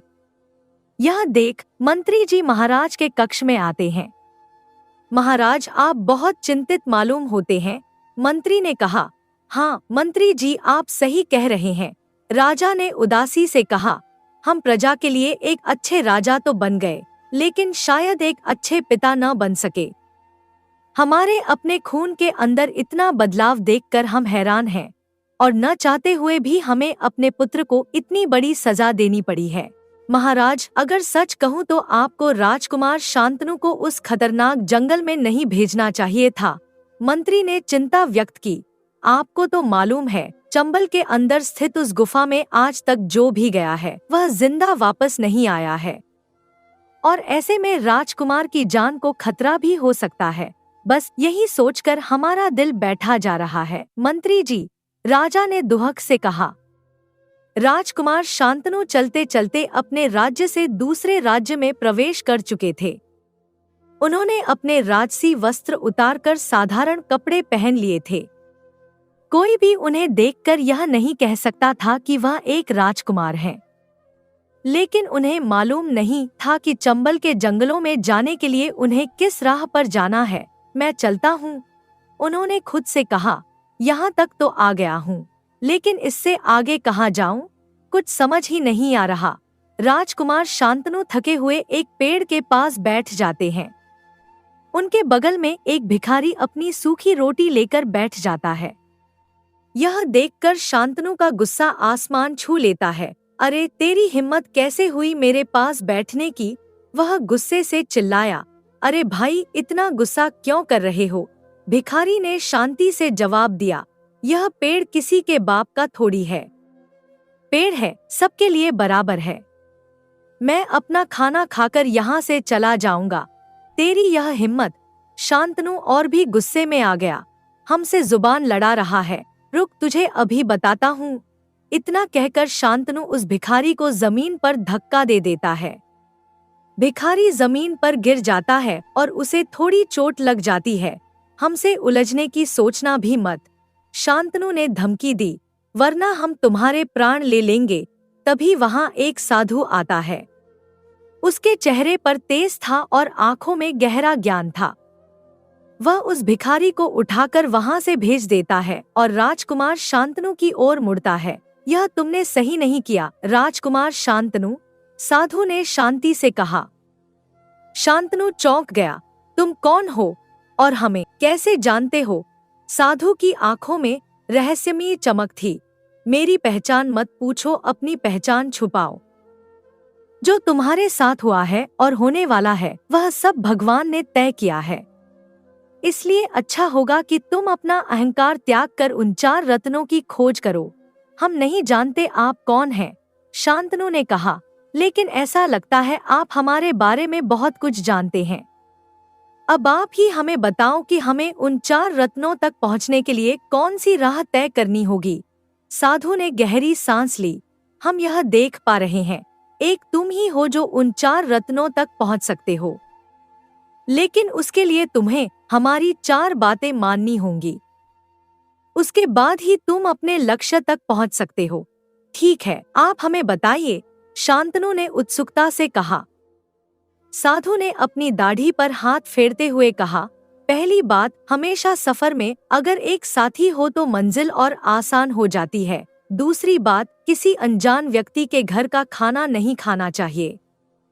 तीसरी बात, किसी अनजान व्यक्ति के घर के बिस्तर पर नहीं सोना चाहिए। और चौथी बात, आंख बंद करके किसी पर भी भरोसा नहीं करना चाहिए। जो आपने होने का दिखावा करते हैं, आखिर में वही खंजर घोंपते हैं। शांतनु ने इन 4 बातों को ध्यान से सुना। अगर तुमने मेरी बताई इन 4 बातों पर अमल कर लिया, साधु ने आगे कहा, तो तुम आसानी से अपनी मंजिल तक पहुंच जाओगे। और उस गुफा तक जाने के लिए तुम्हें उत्तर दिशा की ओर जाना है। ठीक है साधु महाराज, शांतनु ने विनम्रता से कहा, मैं आपकी इन सभी बातों का ध्यान रखूंगा। एक और चीज, साधु ने अपने झोले से एक सुनहरा कड़ा निकालकर शांतनु की ओर बढ़ाया। ये कड़ा अपने हाथ में पहन लो, यह तुम्हारा अंधेरे में सहारा बनेगा। फिर उसने एक विचित्र तीर भी दिया और यह तीर तुम्हें लक्ष्य तक पहुंचने में मदद करेगा। रत्न हासिल करने के लिए आंख बंद करके अपने लक्ष्य पर निशाना लगाना होगा, वरना जान चली जाएगी। शांतनु ने कड़ा और तीर लेकर साधु का धन्यवाद किया और उत्तर दिशा में चल पड़ा। शांतनु धीरे धीरे चलते हुए जंगल की ओर बढ़ने लगा। उसके मन में साधु की बातें गूंज रही थी। उसने पहली बार अपने अहंकार पर प्रश्न उठाया था, क्या वह वाकई इतना दुष्ट था? क्या उसका व्यवहार वाकई इतना बुरा था कि उसके पिता को उसे राज्य से निकालना पड़ा? रास्ते में उसे एक घना जंगल नजर आया। जंगल के पास ही उसे एक सुंदर हरे रंग का तोता जमीन पर पड़ा नजर आया। शांतनु उसकी सुंदरता और उसे बेहोश देखकर रुक गया। ऐसा सुंदर तोता हमने पहली बार देखा है, लेकिन ऐसा लगता है यह घायल है। हमें इसकी मदद करनी चाहिए। राजकुमार शांतनु भले ही बहुत घमंडी और क्रूर थे, लेकिन उन्हें पक्षियों से बहुत प्रेम था और उन्हें तरह तरह के पेड़ पौधों की भी जानकारी थी। इसलिए वह जंगल से औषधि बनाने के लिए कुछ पौधे तलाश कर घायल तोते का इलाज करते हैं। कुछ ही देर में तोता होश में आ जाता है और पंख फड़फड़ाता है। शांतनु ने पास के झरने से थोड़ा पानी लाकर तोते को पिलाया। आपका बहुत बहुत धन्यवाद, तोता अचानक बोला। शांतनु हैरान रह गया। अरे वाह, लगता है तुम एक बोलने वाले तोते हो। जी, मैं इंसानों की तरह बात कर सकता हूँ, तोते ने अपने पंख ठीक करते हुए कहा। मेरी प्रजाति के सभी अनोखे तोते इंसानों की भाषा बोल और समझ सकते हैं, लेकिन हमें यह बताओ, तुम कौन हो और इस जंगल में क्या कर रहे हो? शांतनु ने अपनी यात्रा के बारे में तोते को बताया, लेकिन अपनी पहचान छिपाए रखी। तुम घायल अवस्था में यहाँ क्या कर रहे थे? शांतनु ने पूछा। मैं अपनी मस्ती में यहाँ से वहाँ उड़ रहा था, तोते ने बताया। तभी एक चील ने मुझ पर हमला कर दिया। उससे बचने के लिए मैं झटपट भागा और चील के चंगुल से तो बच गया, पर जमीन पर गिरने की वजह से घायल होकर बेहोश हो गया। कोई बात नहीं, अब तुम बिल्कुल स्वस्थ हो, शांतनु ने मुस्कुराते हुए कहा। अब तुम जा सकते हो, अगर आपको कोई ऐतराज न हो, तोते ने विनम्रता से कहा। तो क्या मैं आपके साथ चल सकता हूँ? मैं आपका बहुत आभारी हूँ और आपकी यात्रा में मदद करना चाहता हूँ। शांतनु को साधु की पहली बात याद आई।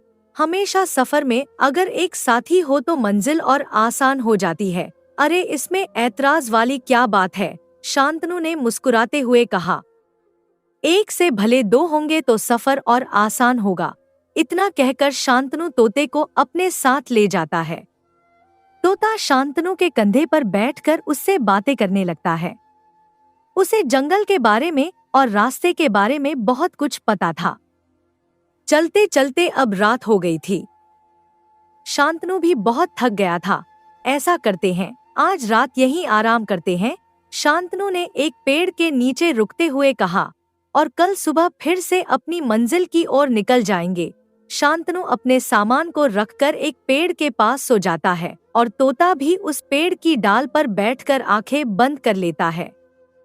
तभी शांतनु के झोले में रखा एक छोटा सा बेर उस झोले से बाहर आ गिरता है। पास से गुजर रहा एक सांप अंधेरे में जीव समझकर उसे डस लेता है और वहां से चला जाता है। जैसे ही सुबह होती है, सूरज की किरणें जमीन पर गिरती हैं। एक बड़ी सी चील सबसे ऊंची डाल पर बैठकर शांतनु को देखने लगती है। अरे वाह, चील ने अपने आप से कहा, आज बहुत समय बाद एक इंसान का मांस खाने को मिलेगा। ऐसा करती हूँ, पहले इसकी आंखें निकाल लेती हूँ, उसके बाद यह अंधा हो जाएगा और तड़प तड़प के जब यह मर जाएगा तो मैं इसके शरीर के हिस्से को नोच नोच कर खाऊंगी। बड़ा मजा आएगा। इतना कहकर वह चील राजकुमार शांतनु की तरफ बढ़ती है। तभी तोते की नजर उस चील पर पड़ जाती है।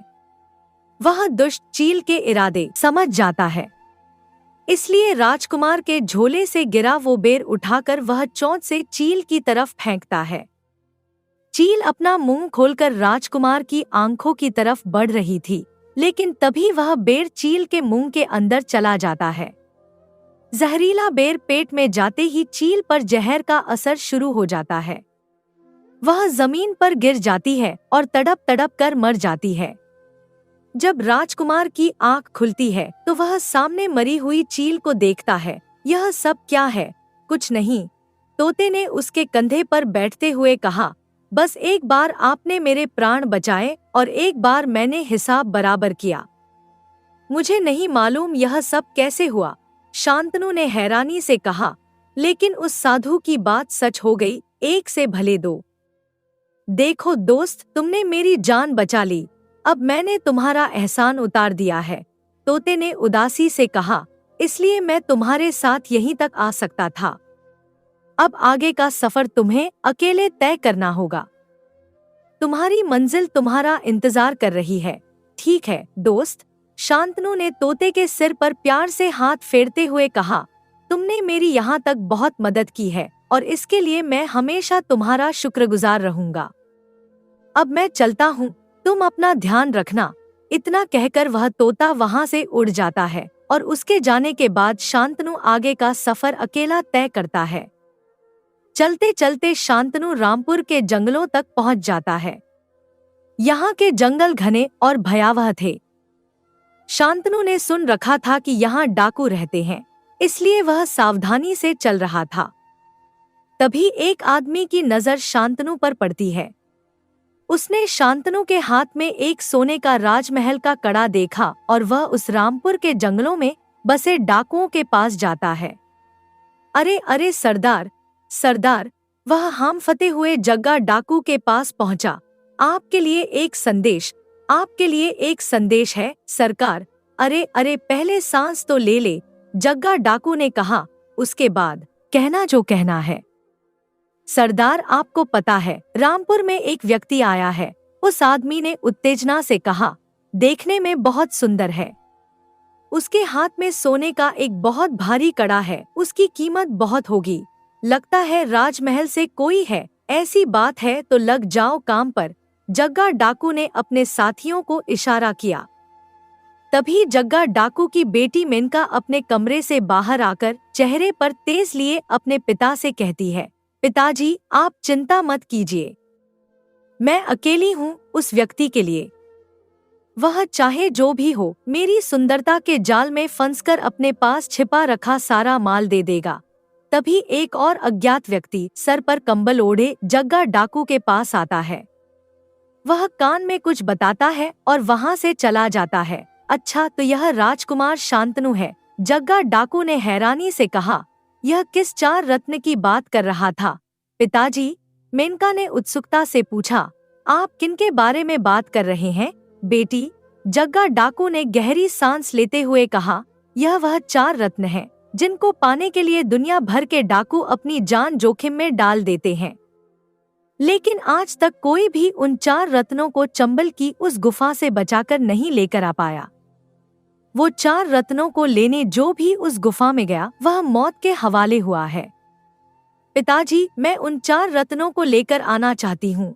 मेनका की आंखों में लालच की चमक थी। यह तुम क्या कह रही हो बेटी?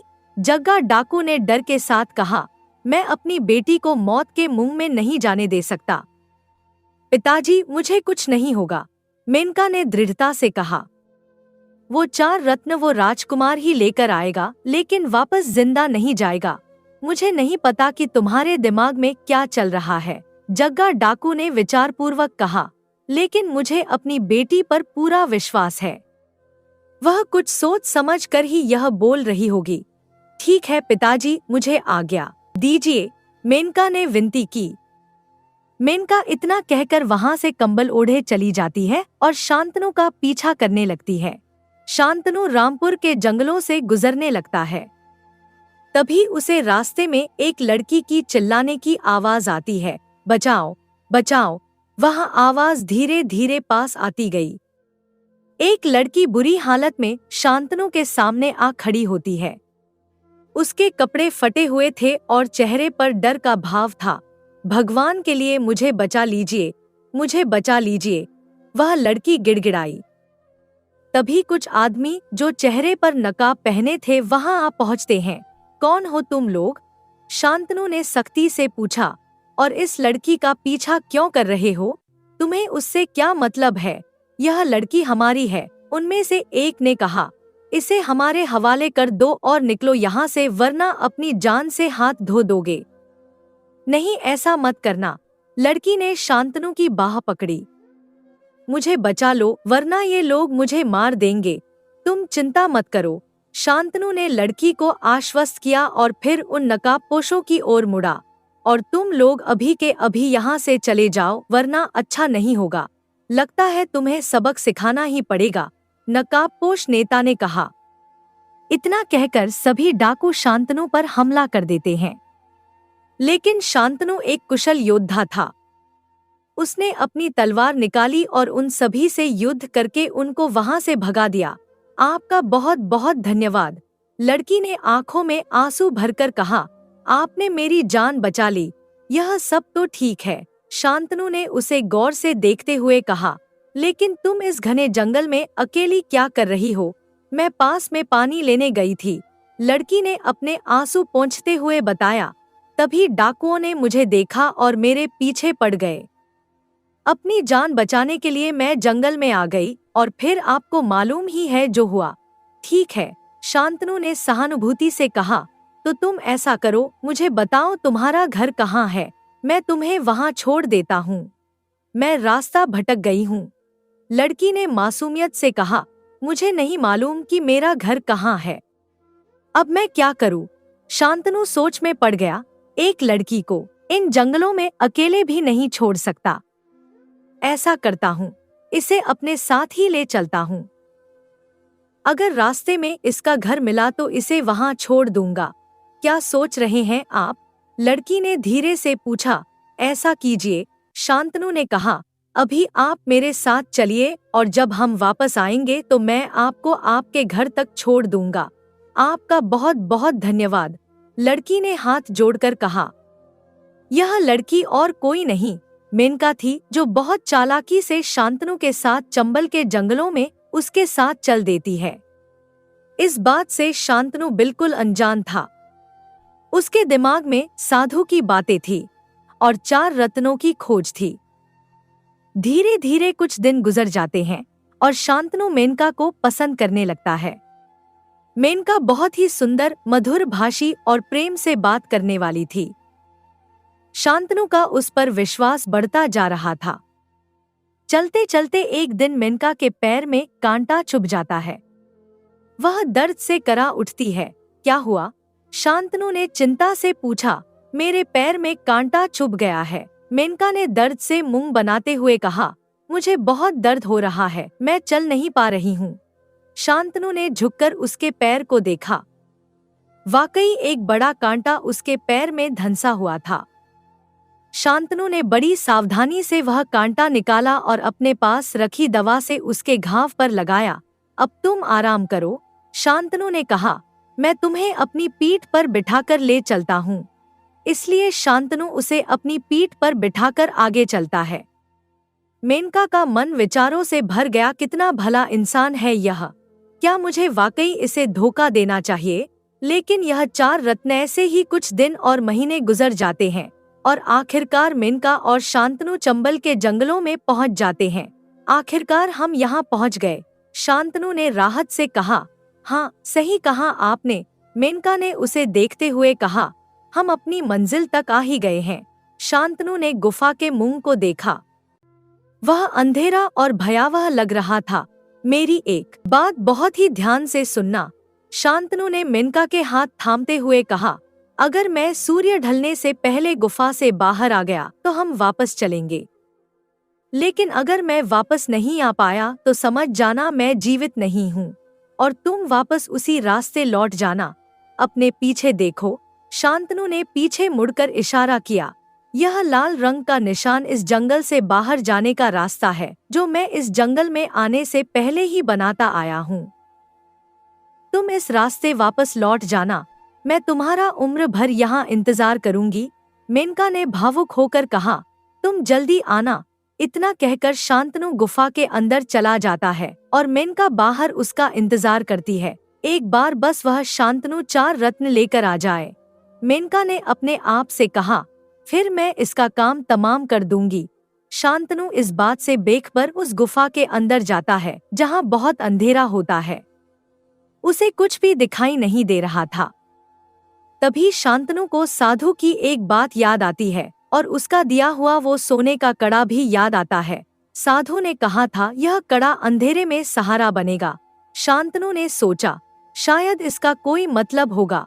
शांतनु अपने कड़े को देखता है और धीरे धीरे उस कड़े से एक उजाला निकलता है। जैसे जैसे उजाला बढ़ता है वैसे वैसे गुफा का अंधेरा हटता जाता है। शांतनु देखता है कि गुफा के अंदर बहुत सारे मानव कंकाल पड़े हैं। यह देखकर उसका रोंगटा खड़ा हो गया। तभी उसकी नजर सामने सो रहे एक बड़े से दानव पर पड़ती है जो अपने विशाल शरीर के साथ गहरी नींद में सो रहा था। अच्छा, तो यह सब इस दानव ने किया है, शांतनु ने सोचा। इसलिए ही आज तक कोई भी इस गुफा से बाहर नहीं आया है। मुझे कुछ भी करके वह 4 रत्न ढूंढने होंगे। इतना सोचकर शांतनु धीमे कदम बढ़ाते हुए उस गुफा में यहाँ वहाँ देखने लगता है। तभी उसकी नजर दानव के सीने में चमक रही एक रोशनी पर पड़ती है। यह क्या है? शांतनु ने अपनी आंखें सिकोड़कर देखा। लगता है इस दानव ने उन 4 रत्नों को अपने दिल के अंदर छुपा रखा है। मुझे कैसे भी करके उन्हें निकालना होगा। तभी शांतनु को साधु की एक और बात याद आती है। साधु महाराज ने मुझे यह तीर दिया था और कहा था रत्न हासिल करने के लिए आंख बंद कर अपने लक्ष्य पर निशाना लगाना होगा, वरना जान चली जाएगी। लेकिन आंख बंद करके निशाना लगाऊंगा तो निशाना कैसे लगेगा? शांतनु परेशान हो गया। लेकिन मेरे पास कोई रास्ता भी नहीं है। अंधेरा होने से पहले मुझे यह करना होगा। तभी दानव की नींद टूट जाती है। वह अपनी विशाल आंखें खोलता है और शांतनु को देखकर बहुत गुस्से में उसकी ओर बढ़ता है। कौन है तू? दानव गरजा। और मेरी गुफा में क्या कर रहा है? शांतनु ने अपना तीर निकाला। दानव ने उसे देखकर ठहाका लगाया। क्या तू मुझे इस छोटे से तीर से मारेगा? तू पहला नहीं है जो यहाँ आया है और न ही आखिरी होगा। पहले जैसे मैंने सबको खा लिया है वैसे ही तुझे भी खा जाऊंगा। लेकिन शांतनु निडर होकर उस दानव के सीने पर आंखें बंद करके निशाना लगाता है। तीर सीधा दानव के दिल में लगता है और जैसे ही तीर लगता है दानव के अंदर से रंग बिरंगी किरणें उत्पन्न होने लगती हैं। देखते ही देखते वो दानव एक सुंदर युवक में बदल जाता है। शांतनु आश्चर्यचकित रह गया। तुम कौन हो? शांतनु ने पूछा। मैं एक राजकुमार हूँ, उस युवक ने अपने आंसू पोंछते हुए कहा, जो एक समय में बहुत निर्दयी था। एक दिन मैंने इन 4 रत्नों को पाने के लालच में इनकी रक्षा कर रहे साधु की हत्या कर दी। उसने मरने से पहले मुझे एक दानव बनने का श्राप दे दिया और इन 4 रत्नों की रक्षा करने के लिए उसने इन रत्नों को मेरे सीने में छुपा दिया। जब मैंने साधु से गलती की माफी मांगी, युवक ने आगे कहा, तो उन्होंने बताया कि जब कोई इंसान मेरे सीने में इन रत्नों के बीचों बीच आंखें बंद करके निशाना लगाएगा तब मैं इस श्राप से मुक्त हो जाऊंगा। मुझे खुशी है कि मैं तुम्हारी मदद कर सका।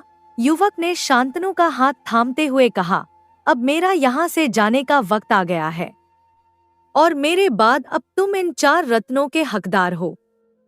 तुम इन्हें अपने सीने पर हाथ रखकर अपने दिल में छुपा लो। अब ये तुम्हारी मृत्यु के बाद ही तुमसे दूर होंगे। तुम्हारा बहुत बहुत धन्यवाद, शांतनु ने कृतज्ञता से कहा।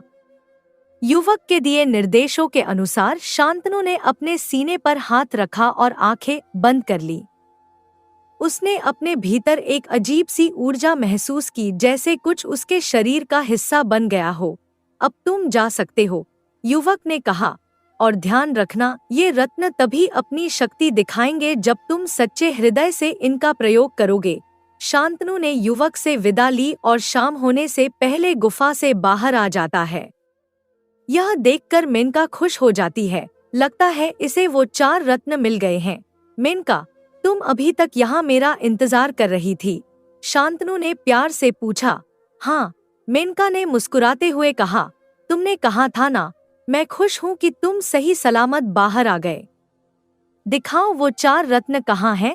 शांतनु को एक बार फिर से साधु की बात याद आती है, जिसमें उसने कहा था कि कई बार अपने ही खंजर घोंपते हैं। हाँ, वह मुझे मिल गए हैं, शांतनु ने सावधानी से कहा, लेकिन मैं अभी नहीं बता सकता वह कहाँ है। पहले मैं तुम्हारे माता पिता से मिलना चाहता हूँ। और तुमसे विवाह करके अपने महल की रानी बनाना चाहता हूँ। ये सुन मेनका को गुस्सा आ जाता है, लेकिन वह अपने आप को संभालती है। कोई बात नहीं, इतने दिन का इंतजार किया है तो कुछ और देर सही। मैं इसे अपने कबीले में ले जाकर ही इससे वह 4 रत्न निकलवाऊंगी। चलो मेरे घर चलते हैं, मेनका ने मीठी आवाज में कहा। मेनका शांतनु को अपने घर ले जाती है, जहां सभी ऐसे थे जैसे वह कोई डाकू नहीं बल्कि गरीब गांव वाले हैं। मेनका ने पहले ही अपने एक साथी के द्वारा खबर पहुंचा दी थी, जिससे सभी सावधान हो गए थे। शांतनु उनके व्यवहार से खुश था, लेकिन उसके मन में अभी भी संदेह के बादल मंडरा रहे थे। जग्गा, जो अब एक सम्मानित बुजुर्ग के वेश में था, शांतनु से कहता है, हमें खुशी है कि हमारी बेटी को इतना अच्छा वर मिल रहा है। हम 2 दिन बाद आप दोनों का विवाह करवा देंगे। आपका बहुत बहुत धन्यवाद, शांतनु ने विनम्रता से कहा। बेटी मेनका, जग्गा ने कहा, राजकुमार को उनके कमरे में ले जाओ। जी पिताजी, मेनका ने अदब से कहा। मेनका किसी भी तरह राजकुमार शांतनु के पास छुपे वो 4 रत्न लेना चाहती थी, चाहे उसके लिए उसे उसकी जान भी लेनी पड़े। वो राजकुमार को कमरे में ले जाती है और हंसकर बिना कुछ कहे वहां से वापस आ जाती है। शांतनु उस बिस्तर पर लेटने ही वाला था कि तभी वहां उसे साधु की बात याद आ जाती है। साधु ने कहा था कि किसी अनजान के घर के बिस्तर पर सोना नहीं चाहिए। इतना याद आते ही शांतनु ने उस बिस्तर को सही से देखना शुरू किया। उसने बिस्तर को पूरी तरह से उखाड़ा और देखा कि उसके नीचे नुकीले कांटे लगे हुए थे। यह क्या? शांतनु हैरान हो गया। उसे समझ में आ गया कि यह कोई षड्यंत्र है उसकी जान लेने के लिए। लेकिन वो किसी से कुछ नहीं कहता और पूरी रात फर्श पर गुजारता है। अगली सुबह मेनका शांतनु को जिंदा देखकर गुस्से में बौखला जाती है, लेकिन अपने चेहरे पर मधुर मुस्कान लेकर आती है। अरे आप उठ गए?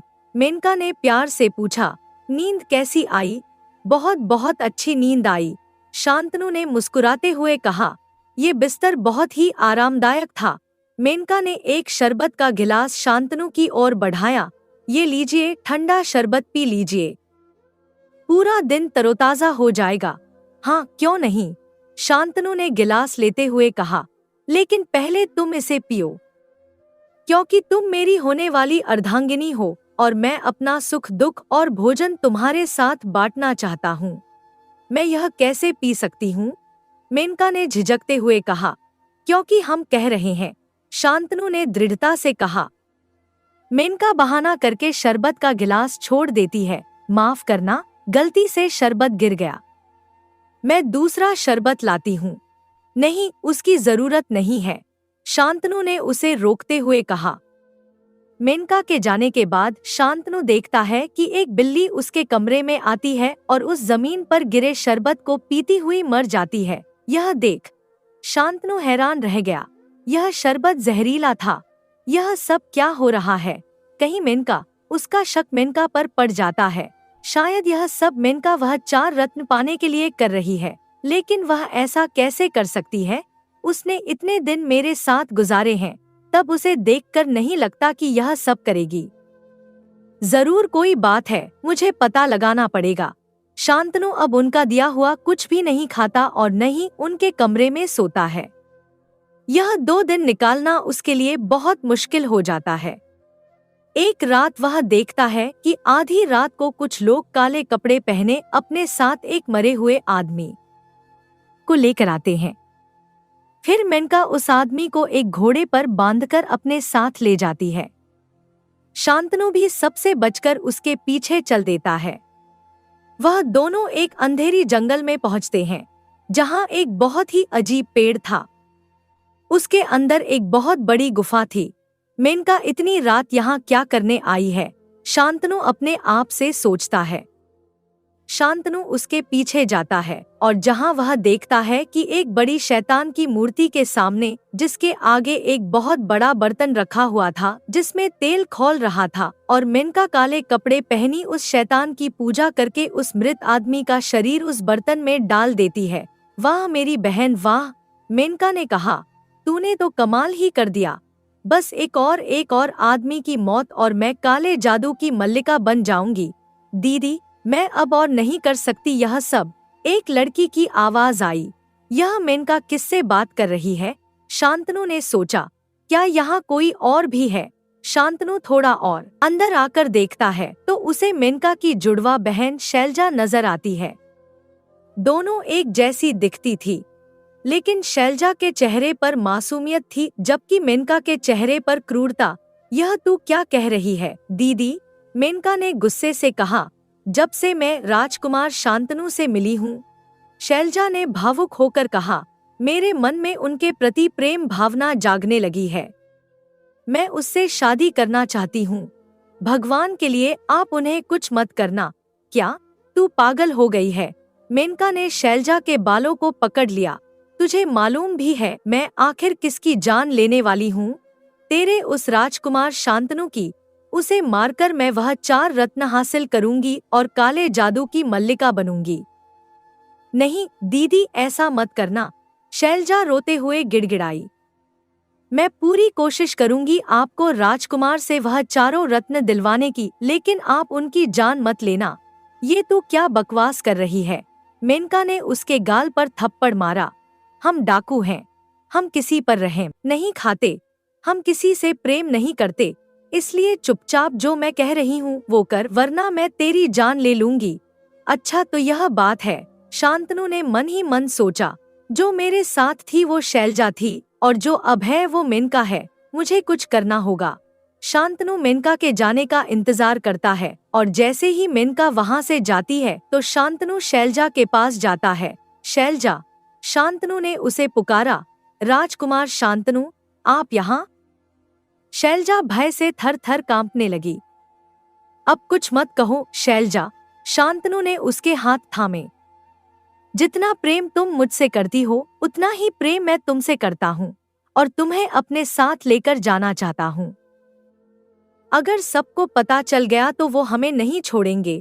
शैलजा ने डरते हुए कहा, सबसे पहले हमें तुम्हारी बहन को रोकना होगा। शांतनु ने दृढ़ता से कहा, उसे रोकने का कोई तरीका है। मेरी बहन की जान इस मूर्ति में है। शैलजा ने उस शैतान की मूर्ति की ओर इशारा किया।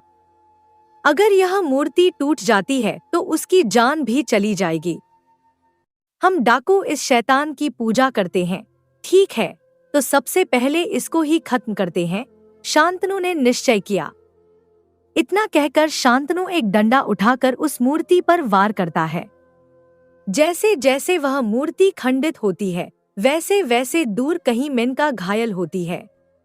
मूर्ति के टूट जाने से मेनका की मौत हो जाती है, जिसके बाद शांतनु शैलजा को अपने साथ भगाकर अपने राज्य वापस ले जाता है।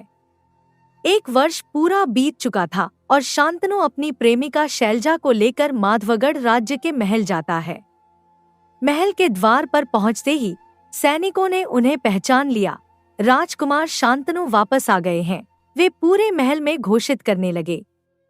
जैसे ही यह खबर राजा गौतम तक पहुंची, वे अपने सिंहासन से उठकर दौड़े और अपने पुत्र को गले से लगा लिया।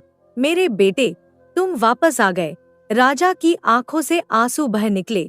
हमें तो डर था कि तुम कभी वापस नहीं आओगे। क्या तुम्हें वो 4 रत्न मिल गए? हाँ पिताश्री, शांतनु ने विनम्रता से कहा, और इस यात्रा में मुझे जीवन का सबसे कीमती रत्न भी मिल गया है, मेरी प्रेमिका शैलजा। राजा ने शैलजा की ओर देखा, जो शर्म से अपना सिर झुकाए खड़ी थी। स्वागत है बेटी, राजा ने प्रेम से कहा। तुम्हारे आने से हमारा महल और भी सुंदर हो गया है। अपने बेटे के बदले हुए रूप से महाराज भी बहुत खुश थे। शांतनु में अब पहले जैसा अहंकार नहीं था, बल्कि उसके व्यवहार में विनम्रता और प्रेम था। राजा ने अपने छोटे पुत्र अभय को बुलाया, जो दौड़कर अपने भाई से लिपट गया। भैया, आप वापस आ गए। मुझे पता था आप जरूर वापस आएंगे। जल्द ही राजा ने अपने पुत्र शांतनु और शैलजा का विवाह धूमधाम से संपन्न करवा दिया और पूरा राज्य में उत्सव का माहौल बन गया। दोस्तों, अगर आपको वीडियो अच्छी लगी हो तो जाने से पहले प्लीज इस वीडियो को लाइक और चैनल को सब्सक्राइब करते हुए जाइए। और हाँ, कमेंट में लिखकर जरूर बताएं कि आपको वीडियो कैसी लगी। धन्यवाद। हंसते रहिए, मुस्कुराते रहिए, लाइफ में मोटिवेटेड रहिए।